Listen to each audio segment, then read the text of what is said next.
Madame, Monsieur, bonsoir et bienvenue dans le 20h de TFM. Dans l'actualité de ce mardi, la dynamique de croissance du Sénégal ralentie par les chocs exogènes. La flambée des cours devrait ralentir la croissance du PIB réel à 5% selon le FMI. 5 morts dans un accident survenu la nuit dernière à Kédougou. Le bilan s'est alourdi à 5 morts. Le drame est survenu, vous le savez, sur la route nationale numéro 7. Plus de détails dans cette édition. À la une également, célébration de la journée mondiale contre l'hypertension artérielle. Vous le verrez, les cas sont légion à Kaolack. Les cardiologues lancent l'alerte. Reportage édifiant à suivre. Et puis le Sénégal, derrière Idrissa Gana Gueye, le président Macky Sall et les Sénégalais prennent fait et cause pour le lion de la Teranga accusé d'homophobie par une certaine opinion française. Voilà pour les titres, tout de suite le développement.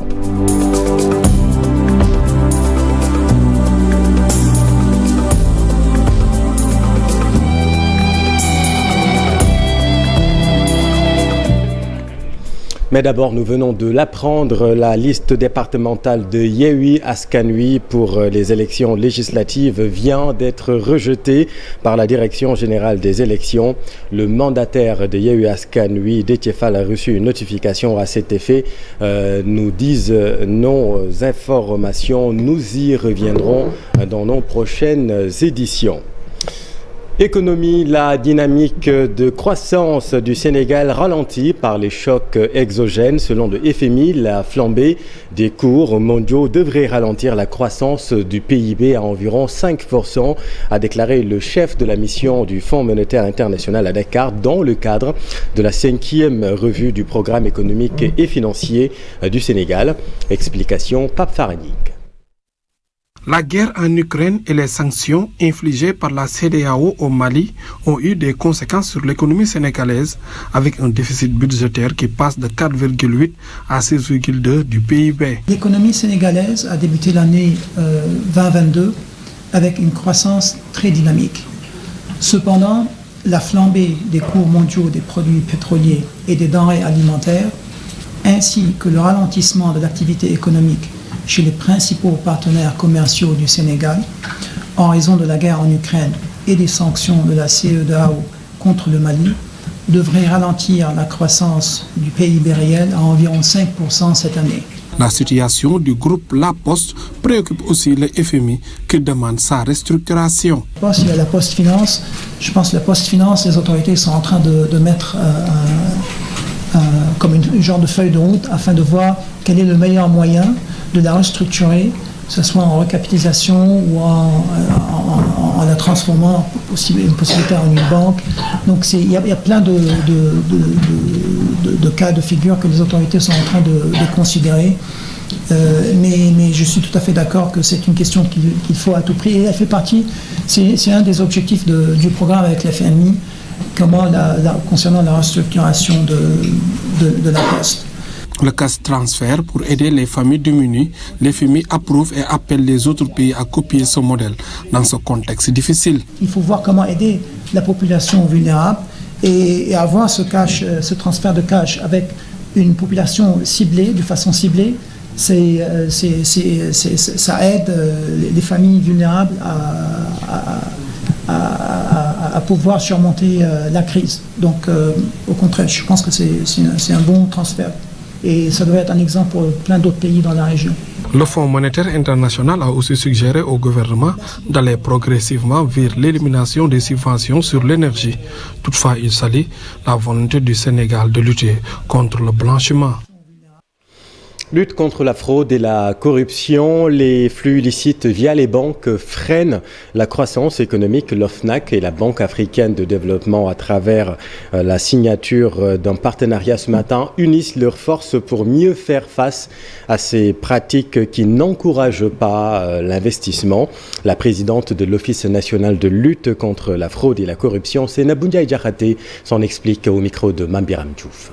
Les activités quotidiennes et dans les instruments de lutte contre la corruption, on privilégie toujours la coopération. On dit souvent, dans une formule imagée, les délinquants s'unissent pour commettre leurs infractions, nous devons également nous unir pour leur faire face.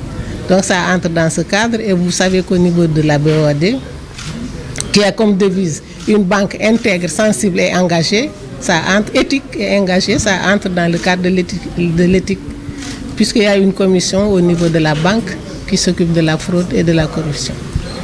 Vous savez, elle l'a dit tout à l'heure dans son allocution, les délinquants traversent les frontières. Nous avons besoin donc d'échanger nos expériences, nos informations pour mieux lutter contre ce fléau que constitue la corruption et qui constitue un frein au développement. La banque finance des projets de développement et doit avoir un droit de regard sur ces projets pour qu'ils ne soient pas détournés à des fins autres que celles pour lesquelles ces financements ont été alloués. La ligne électrique réalisée par l'OMVS à travers Manantali 2 sera mise en service le mois prochain. Une mission de supervision de la Banque mondiale a visité le bâtiment de commande et les installations à l'entrée de la commune de Tambacounda. Taux de réalisation 97%, coût du projet qui s'élève à 91 millions d'euros. Et tout cela avec Moussa Omar Gueye et Amadou Djedjou. La mise en service de la ligne biterne haute tension 225 kV pouvant transporter 400 MW sera effective courant juin 2022. Malgré ce retard lié au contexte Covid-19, le taux d'exécution des travaux est passé de 84 à 97% entre novembre et le mois de mai. Le gouverneur adjoint Amadou Salmon Fall et Djamel Ibrahim, l'expert énergie de la Banque mondiale, se félicitent de ce plan de résilience. Donc nous espérons et sommes confiants que avant la mi-juin, en tout cas la ligne sera en période d'essai et espérons une mise en service effective avant la fin du mois de juin. Ce qui sortira ici en termes de voltage et sera des plus conséquents pour un peu résorber le gap énergétique de la région.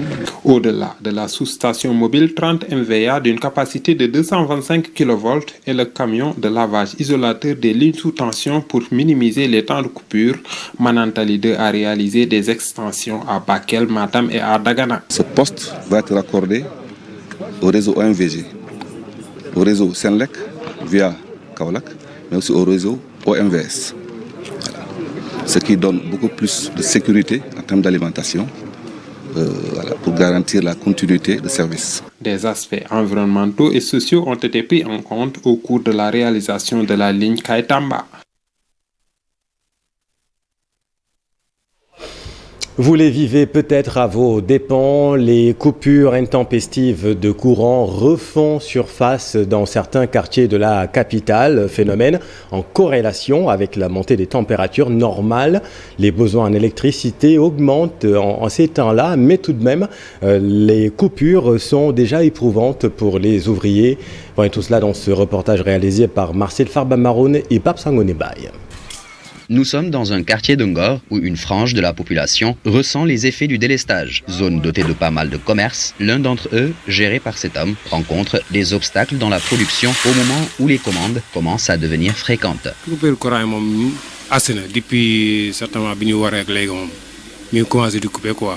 On est confronté à des coupures depuis la Korité. La dernière a eu lieu cette nuit. Ça a duré quelque chose comme 30 minutes. Sachant qu'il y a des événements qui approchent, ça ne fait pas notre affaire, car on a vraiment besoin d'électricité pour travailler. On demande donc de l'aide aux autorités afin qu'elles rétablissent cette situation. Économiquement, nous commençons à ressentir les effets. Cela risque aussi d'instaurer une certaine crainte dans les engagements que nous prenons vis-à-vis de nos clients.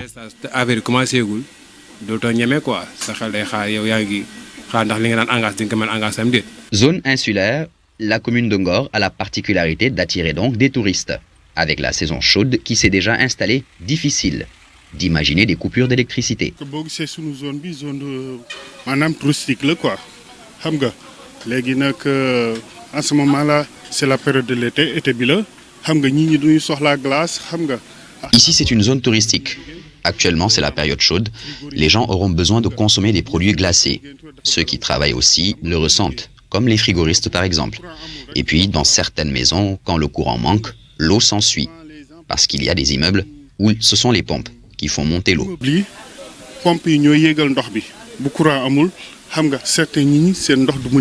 Dans un communiqué daté du 15 mai 2022, la Sénélec avertissait déjà que la fourniture en électricité connaissait des perturbations en raison partielle ou totale des centrales IPP de Tobin Power et Contour Global. Une situation causée par la qualité du combustible reçu pour leur fonctionnement, poursuit la société d'électricité. Cette dernière de rassurer que toutes les dispositions nécessaires sont en train d'être prises pour un retour en exploitation normale des centrales concernées. Merci Marcel. L'autre grand titre de cette édition, c'est l'accident de la circulation à Kédougou. Le bilan s'est alourdi après l'annonce du décès du jeune garçon de 2 ans. Ce matin, le nombre de morts est passé à 5, dont une femme en état de grossesse avancée. Les familles des victimes lancent un appel à l'État pour renforcer la sécurité dans la commune de Kédougou, traversée, vous le savez, par le corridor Dakar-Bamako. Reportage Ibrahima Djibakhate. Le bilan de l'accident s'est alourdi ce matin avec le décès d'un enfant âgé de 2 ans suite à ses blessures, ce qui porte le nombre de morts à 5, dont une femme en état de grossesse avancée. Les circonstances exactes de cet accident sont pour le moment inconnues. Toutefois, des témoins rencontrés sur place évoquent l'excès de vitesse. Je pensais que ça c'était un film. Parce que le véhicule là, nous sommes assis devant le conseil départemental. On a vu un véhicule qui roulait en trompe là. Mais celui-là, qu'est-ce qu'il a aussitôt il a dérapé là vers la nouvelle boulangerie là. Vraiment, il les a tous bombardés. Chez les victimes, c'est la tristesse et la consternation qui habitent les parents qui invitent l'État à mieux sécuriser les voies routières. C'est devenu un phénomène très inquiétant dans la commune de Kédougou. Vous savez, depuis que les rues ont été construites au niveau de Kédougou, chaque jour que Dieu fait, nous assistons à des situations du genre. Au-delà de ces préoccupations, des sanctions s'imposent face à ces comportements. Rien que pour la sécurité routière, nous devons avoir des comportements, des aptitudes et des attitudes qui nous permettent quand même de collaborer. Vous savez, la chaussée, elle est partagée entre plusieurs acteurs. Quoi qu'on dise, les piétons traversent aussi. Et à côté de ces piétons, il y a les trottoirs qui sont mal gérés. Tout cela, il faut que les populations puissent comprendre, mais aussi que les conducteurs qui sont sur la route avec les véhicules puissent avoir le meilleur comportement possible. Les familles des victimes n'excluent pas de saisir la justice pour que les sanctions soient à la hauteur de la faute commise par le chauffeur de la Toyota qui se trouve en ce moment entre les mains de la police. Oui, vraiment accident qui s'est déroulé la nuit dernière sur la route nationale numéro 7. C'est un pick-up de marque Toyota qui a heurté des femmes vendeuses de mangue sur le bas-côté. Le chauffeur a été mis aux arrêts. Dans le Nord, le SUTSAS maintient la pression sur le directeur de l'hôpital de Ourossogui. Malgré le renoncement de l'augmentation de ses primes, le SUTSAS exige la restitution du poste du chef des soins de santé. L'Union régionale poursuit le boycott de toutes les rencontres et retient dans le même temps toutes les informations sanitaires de la région. C'est un reportage d'Ali Bandeliang et Lajli.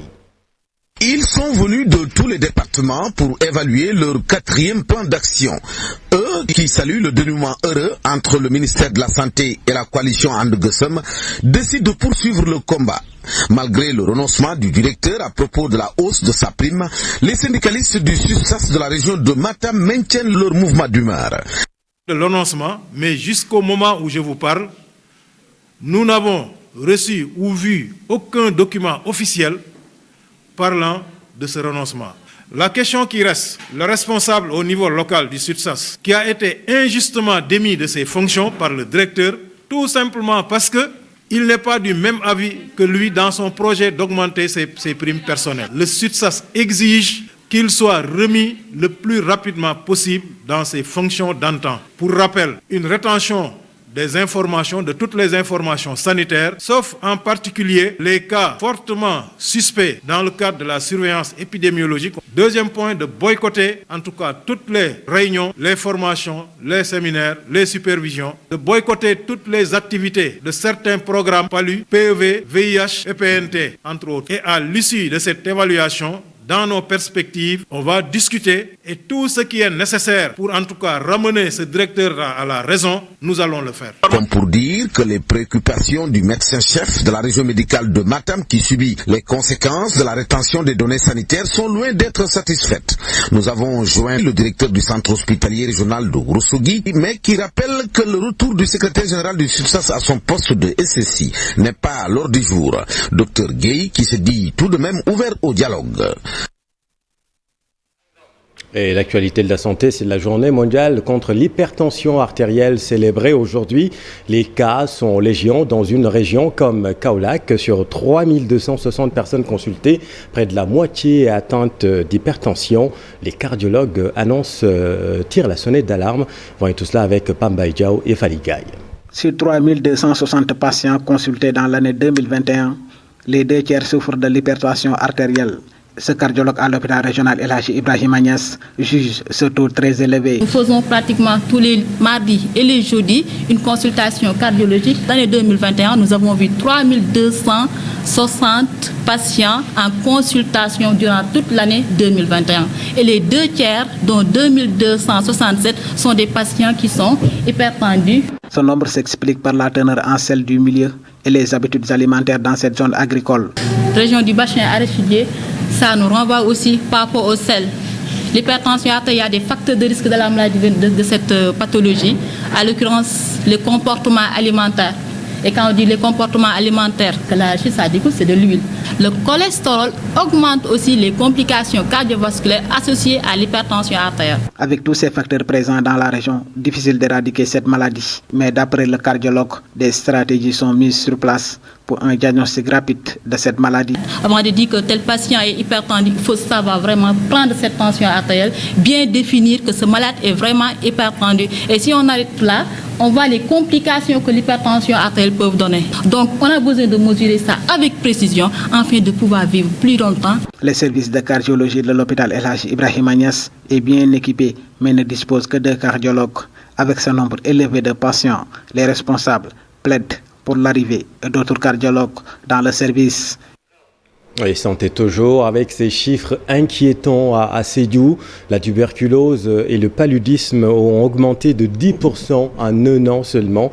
La région médicale prône de nouvelles stratégies de lutte pour contrer ces maladies. Voyons les précisions du docteur Amadou Yeri Camara, médecin-chef région. Il est interrogé par notre équipe à Sédhiou. Au paludisme, nous avons constaté qu'il y a une recrudescence des cas. Et si l'incidence était 18% en 2020, en 2021, on est passé à 28%. Et pour la tuberculose également, l'incidence est à 132%.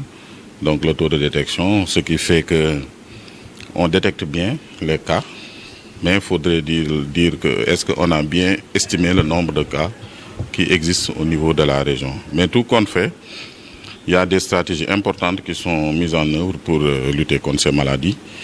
Et nous parvenons en tout cas à maîtriser la situation. Et je pense que nous avons été au lancement de la distribution, de la campagne de distribution de masse des moustiquaires à longue durée d'action. Le fait de disposer de ces moustiquaires nous permettront de lutter efficacement contre le paludisme. Mais il faut dire également qu'il ne s'agit pas juste de disposer de ces moustiquaires. Il faudrait que les populations également consentent à les utiliser, à y dormir aussi souvent, pour ne pas dire toujours, et que cela nous permette effectivement de casser la chaîne de transmission. Tout autre chose, les 53 ex-travailleurs de la biscuiterie Werbe ont battu le macadam dans les rues de Pékin. La marche a démarré au rond-point Texaco pour se terminer à la préfecture où ils ont remis un mémorandum au sous-préfet de Dagoudan. Leur porte-parole Amadou Diallo avec Abdoulaye Anne. Nous avons fait une conférence de presse. Cette fois-ci, on a organisé une marche. Toutefois, l'autre jour, on va passer à la vitesse supérieure. Depuis 12 ans, tous les travailleurs de la biscuiterie Werbe, nous sommes licenciés et depuis lors, nous courons derrière nos droits. Parce que nous disons, c'est un licenciement abusif. nous informer que le dossier est perdu, ce qui est regrettable dans ce pays. 53 pères de famille, 53 soutiens de famille dans l'usine pour les former. Ayant confiance, il nous a soustrait en remplacement de ces derniers qui proviennent de la société intérim dénommée CIMES. Nous cessons de réclamer justice car nous avons le ras-le-bol. Son Excellence, Sa Majesté, le Président de la République, nous vous tendons la main pour que justice soit faite. Des familles sont disloquées, encore une fois. Des enfants sont dans la rue. Certains parmi nous sont malades, d'autres sont décédés à cause de la souffrance que nous vivons depuis 12 ans. Mouvement d'humeur à l'AIBD, le SYMPA se démarque de l'intersyndicale des travailleurs de l'aviation civile et du secteur aérien. Nous l'annonçons hier, l'intersyndicale dénonce le non-respect du dialogue social à l'aéroport et l'inexécution des recommandations sur la stratégie du hub. Ce matin, le SYMPA, le syndicat des agents de l'AS, se désolidarise de l'intersyndicale. Serigne Moustapha Gueye est le secrétaire général du SYMPA avec Abdourahmane Diallo. Bien lu le communiqué de presse de l'intersyndicale, ils ont dit que les 5% doivent revenir au service opérationnel de la plateforme aéroportuaire. Et vous n'avez jamais vu dans aucune entreprise où on donne des actions gracieusement à une autre entité. Il y a l'assignation service. Est-ce que nous en faisons partie? Non. Donc ça n'a jamais existé. Juridiquement, ce n'est pas possible. Et c'est ce que nous disons. Ça, c'est le premier point de divergence.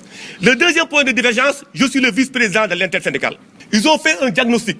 Et en tant que président de l'intersyndicale, lorsque tu fais un diagnostic, tu le fais sans complaisance. Il faut être impartial et sans parti pris. Et lorsque tu diagnostiques la plateforme aéroportuaire, tu diagnostiques toutes les entreprises, toutes les entités qui sont sur la plateforme aéroportuaire. Et vous avez bien remarqué, c'est comme on a l'impression que les autres entités n'ont aucun problème. Une seule entreprise qui est le gestionnaire a des problèmes d'inondation. Et puis c'est une pratique qui prend de l'ampleur, l'installation d'une caméra à la maison à des fins de protection face au sentiment d'insécurité dans la capitale. Pour sécuriser leur demeure, les Dakarois se ruent vers les vendeurs de systèmes de surveillance nonobstant l'encadrement juridique. Reportage édifiant, Habib Faye, Mohamed Djeng.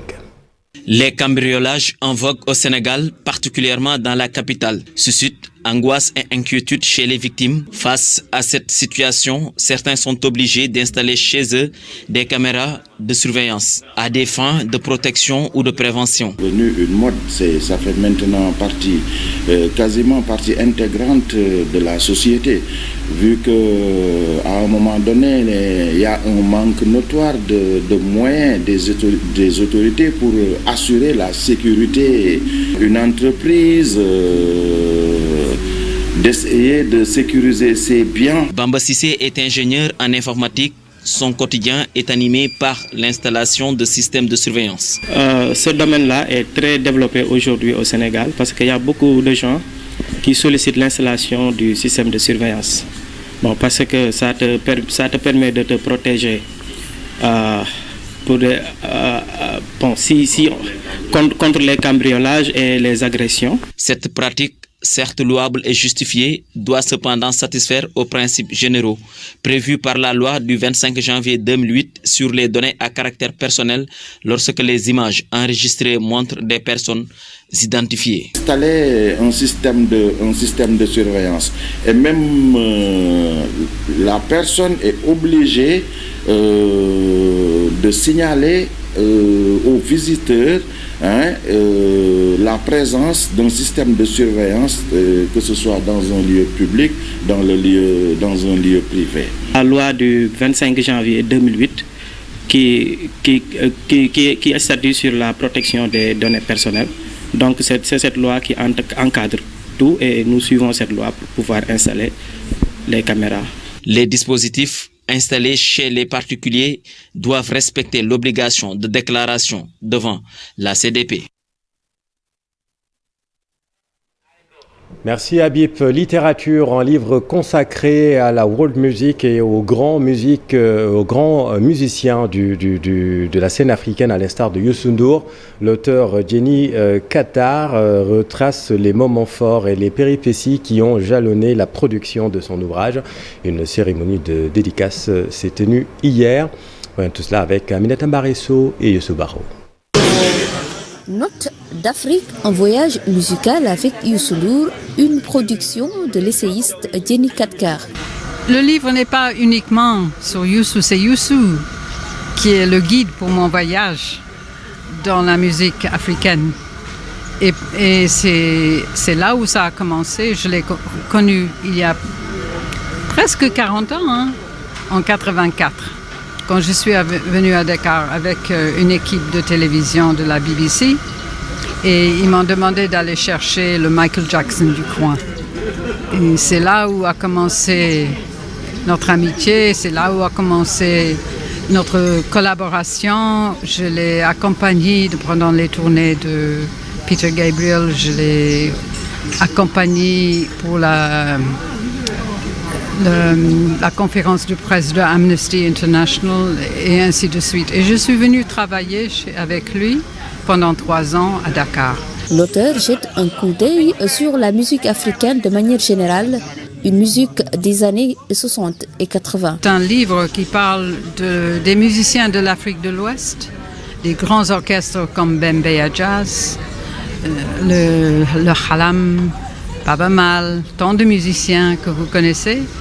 Les Maliens comme Salif Keita, comme Ali Farka Touré, les femmes comme Oumou Sangaré. L'ouvrage paru en décembre 2021 est le résultat de recherches et rencontres avec des grands de la musique africaine. J'avais fait des émissions 7 heures de télévision à la BBC sur la musique africaine de toutes les régions de l'Afrique, l'Afrique du Nord, l'Afrique du Sud, l'Afrique centrale. Et à travers ces émissions, j'ai fait de nombreuses interviews avec Thomas Mapfumo, avec Khaled, avec Angelique Kidjo, avec tous les gens que vous connaissez. Donc le livre, c'est la période de la world music, si vous voulez.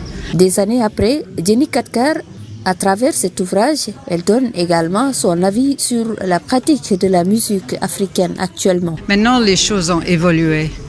Les maisons de disques qui ont cherché les musiciens africains commencent à s'installer en Afrique. Et les Africains commencent à se promouvoir d'une manière différente et ils prennent leurs ailes aussi. Et l'avenir, c'est pour les Africains. Ancienne manager de l'orchestre Baobab Chirlo, Jenny Kattar est une essayiste, mais également réalisatrice qui s'intéresse beaucoup à la musique africaine. Merci Aminata. Et puis ça devient une affaire d'État, l'affaire Idrissa Gana Gueye. Sur Twitter, le chef de l'État a affiché son soutien à l'international sénégalais. Les convictions religieuses d'Idrissa Gana Gueye doivent être respectées, a martelé le président Sall. Le joueur sénégalais accusé d'homophobie par une certaine opinion française pour avoir refusé de prendre part à la 37e journée de Ligue 1 française dédiée à la lutte contre l'homophobie en France. Et le lion de la Teranga est loin d'être seul dans cette tourmente médiatique. Les Sénégalais prennent fait et cause pour lui. Aminata Mbaresso a baladé son micro dans les rues de Dakar. Regardez leur opinion. Je compatis parce qu'en réalité, je suis musulman comme lui. Et aujourd'hui, nous devons de rester fidèles à nos principes religieux.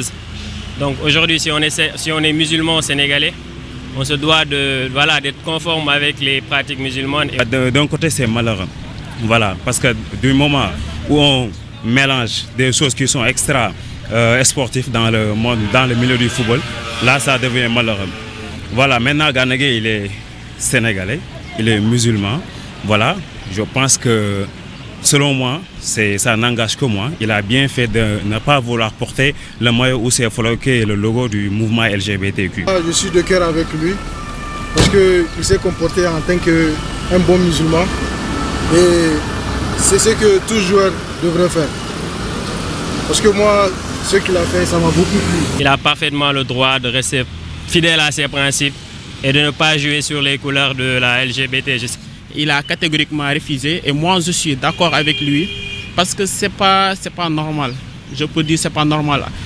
Chacun est libre, mais on ne doit pas imposer les gens à suivre les personnes ou bien à faire la promotion de quiconque. Maintenant, on est tous derrière lui, nous les Sénégalais. Il n'y a pas que les Sénégalais même. Et beaucoup de personnes qui sont dans le monde du football, beaucoup de personnes qui sont d'ailleurs, d'ici et d'ailleurs, le soutiennent. Donc voilà, en tout cas, il n'est pas seul, il est avec nous. Voilà, il est avec la population sénégalaise, il est avec les jeunes, il est avec toutes les personnes de toutes les tranches d'âge. Prenons par exemple si c'était Messi qui avait dit qu'il n'allait pas porter le maillot. Cela ne va jamais se produire quoi. Mais quand c'est un Africain, on parle que non, des trucs comme ça que il va avoir des problèmes ou bien il est raciste ou bien des trucs comme ça alors que c'est pas ça quoi. Et parlons foot sur le terrain. Maintenant, un jeune et riche effectif, un collectif huilé, de la stabilité, les ingrédients d'un bon parcours du Casa Sport, leader de la Ligue 1, avec 5 points d'avance à 4 journées de la fin du championnat. Un doublé n'est pas à exclure selon des observateurs avertis. De reportage de Serge Sadibou Diarra. Le Casa Sport, encore plus proche du titre de champion du Sénégal après 22 journées. Le club de Ziguinchor, 42 points, 11 victoires, 9 nuls et 2 défaites seulement, mène le classement avec 5 points d'avance sur son premier poursuivant. Le fruit d'un dense vivier, d'un collectif huilé, entre autres. C'est d'abord un collectif, des joueurs qui ont l'habitude d'évoluer ensemble pendant plusieurs années. Parce que si vous faites attention, vous regardez le Casa Sport, aussi bien sur le banc avec Ansou Diadju que sur le terrain, il y a beaucoup de joueurs qui ont évolué ensemble en U17 et en U20. Ok, ça fait la particularité. Assez souvent, ils jouent sans faire attention. Ils se retrouvent facilement sur un terrain et puis ils sont bien encadrés. Il y a un vivier considérable de talent. Donc, rien qu'à voir l'équipe nationale des U20, U17, même l'équipe nationale A. Ils sont réguliers depuis le début du championnat. Ils font un bon championnat et un bon parcours aussi en Coupe du Sénégal. Donc il y a eu un travail de fond qui se fait. Quelques individualités émergent également du collectif. Il y a forcément le gardien de but international, Fatih, qui a joué la CAN 2000. Je ne les connaissais pas beaucoup, mais ils m'ont vraiment bluffé. C'est Mohamed Kamara qui est un tout jeune. On m'a dit que c'est un U20 ou un U17, je ne sais pas. Il n'a pas joué beaucoup de matchs du Casa Sport, mais je l'ai vu sur quelques matchs à Dakar. De toute façon, même il est appelé en sélection nationale depuis quelques temps. C'est un défenseur central. Il est très, très, très bon. Il y a aussi Lamine Diardiou, on dit qu'il est sénégalais, d'autres disent qu'il est gambien. C'est lui le détonateur de l'attaque. Il y a Raymond Djemendour aussi, qui était l'année dernière au Stade de Mbour, qui a rejoint le Casa Sport cette année, qui a un pied gauche magique, qui est en tendin aussi, le milieu de terrain, qui a beaucoup de qualité. En course pour un double Coupe Championnat, le Casa Sport joue ce jeudi à Ziguinchor son 8e de finale de Coupe du Sénégal face à Walidan, avant de venir défier US Gorée lors de la 23e journée de Ligue 1 ce week-end. Qui ouvre le score pour le Casa Sport. Et puis boxe thaïlandaise, le Sénégal forme ses coachs de boxe. Ils ont suivi un stage sous la direction d'un coach, d'un champion marocain. Le Sénégal ambitionne de jouer un rôle de premier plan dans cette discipline olympique. Nous retrouvons Cher Sadibou Diarra. Le Sénégal s'intéresse de plus en plus à la boxe thaïlandaise ou Muay Thai. Durant 5 jours, des coachs sénégalais ont suivi un stage international de perfectionnement en Muay Thai, une discipline olympique. On est en présence de plusieurs coachs qui pratiquent d'autres disciplines, mais qui sont intéressés au Muay Thai, puisque le Muay Thai aujourd'hui est devenu un sport olympique. Donc ils ont déjà une base dans d'autres disciplines et nous avons essayé d'initier les techniques du Muay Thai. Et durant ces 5 jours, on a constaté que les coachs sénégalais absorbent rapidement les techniques du Muay Thai et ils sont intéressés. Et aussi, il y a également d'autres coachs qui sont intéressés, qui veulent rejoindre l'association pour la promotion du Muay Thai. Déjà performant en Muay Thai, le Sénégal peut encore croire à sa bonne étoile dans cette discipline. On a eu l'expérience déjà, on a amené 2 athlètes pour participer au championnat d'Afrique pour la première participation et on a pu avoir 2 médailles avec Djaïnaba Diallo et Abdurrahman Tissera. Donc ça exprime que les athlètes sénégalais ont le potentiel de réaliser des exploits dans le Muay Thai. La boxe thaïlandaise, très populaire en Asie du Sud-Ouest, un art martial qui utilise les poings, les pieds, les coudes et les genoux, se déroulant en 5 reprises de 3 minutes, s'internationalise au point de devenir discipline olympique. Des perspectives que le Sénégal ne veut point louper. Voilà, merci beaucoup, cher Sadibou Diarra. C'est la fin de cette édition. Merci infiniment de l'avoir suivi. L'info continue dans la dernière partie de Soir d'Info. Avec vous, Papa Blader, vous recevez ce soir le docteur Ali Ouba. C'est à vous. Merci beaucoup, Chérif Cheikh Ahmed Tidiane, Chérif Diop, pour toutes ces informations.